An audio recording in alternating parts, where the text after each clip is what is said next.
สวัสดีทุกคนเนาะมื้อนี้เฮาสิพาทุกคนมาเบิ่ง Samsung เนาะที่ว่ามันสักได้ข้างเดียวเนาะหมุนได้ข้างเดียวเนาะ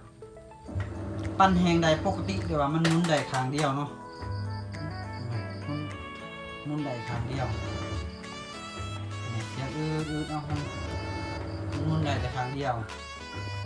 เฮาสิพาทุกคนมาแกะนำกันเลยเนาะสำหรับอาการที่ว่ามันหมุนได้ข้างเดียวตัวนี้ก็คือสวิตช์เฮาก็เปลี่ยนแคปเนาะเปลี่ยนสายพานใหม่คิดว่ามันเป็นน้ำสายพานคิดว่ามันเป็นน้ำแคปที่จริงมันบ่แม่นเองเนาะสุดท้ายแล้วคือมันเป็นน้ำแกนนั่นเองเนาะถ้าว่าตู้ไพ่เป็นแบบนี้ก็ลองเบิ่งวิธีข้าพเจ้าเนาะสวิตช์ก็เปลี่ยนสายพานก่อนหลังจากนั้นก็เปลี่ยนแคปใหม่ก็ยังเป็นคือเก่าแสดงว่าเป็นน้ำแกนนั่นเองเนาะ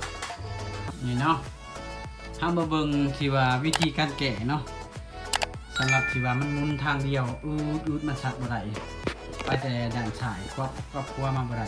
สาเหตุก็คือเบรกมันเนาะเบรกมันมาติดล็อกเนาะเพราะว่ามันจะมีล้อซอสปริงค่าอยู่นี่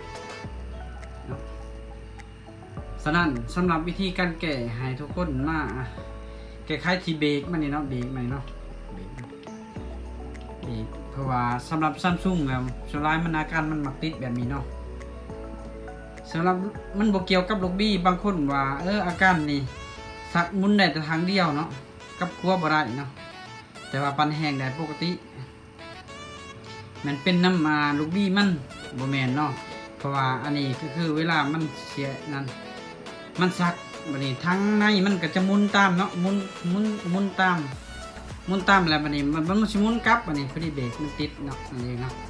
เศษก็คือเบรกมันติดเนาะมันบ่คล้ายล้อซอตัวนี้เนาะล้อซอตัวเฟืองตัวนี้ฮะนี่เนาะฉะนั้นวิธีแกะก็คือเฮางัดเนาะงัดตัวนี้งัดเบรกนี่ให้มันขึ้นออกมาเนาะขึ้นมางัดเบรกออกมาแล้วเฮามาเบิ่งเนาะหลังจากเฮาอันนั้นแล้วเฮามาทำการงัดเลยนี่เนาะนี่เนาะงัดเนาะเดี๋ยวเฮาสิงัดเนาะงัดแบบนี้เนาะงัดแบบนี้ออกมาเนาะงัดแบบนี้ออกมาเนาะให้เบรกบ่ให้มันเบรกมันติดเนาะคันมันยังเป็นแล้วเฮาก็ทำการหันตัวนี้บ่ใส่เลยเบรกเนาะหันออกเลยเนาะงัดขึ้นมาแล้วบ่ใส่เลยเบรกเนาะนี่เนาะเฮามาทำการงัดตัวนี้นะงัดเบรกนี่ขึ้นมาเนาะงัดเบรกตัวนี้ขึ้นมาหน่อยนึงเนาะนี่เนาะงัดเบรกตัวนี้ขึ้นมาเนาะงัดขึ้นมาแล้วเฮามาทำการเบิ่งจังเนาะเฮาสิสักลองเบิ่งว่ามันสิได้หรือบ่เนาะนี่เนาะเฮามาเทสเบิ่งเนาะหลังจากที่ว่าเฮาประกอบแล้วเนาะเฮาแก้ไขที่ว่าให้มัน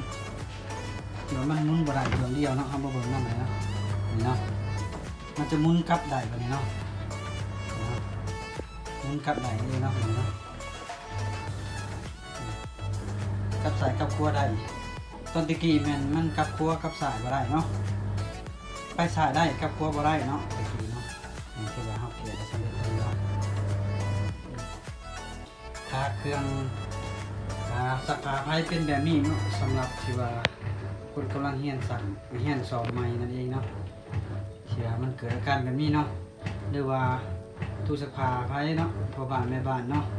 ที่มันเป็นแบบนี้ก็สามารถแก้ไขเบิ่งตามวิธีเฮาเฮ็ดเนาะมันสิได้หรือบ่แต่ว่าวิธีนี้มันแก้ไข 100% เนาะ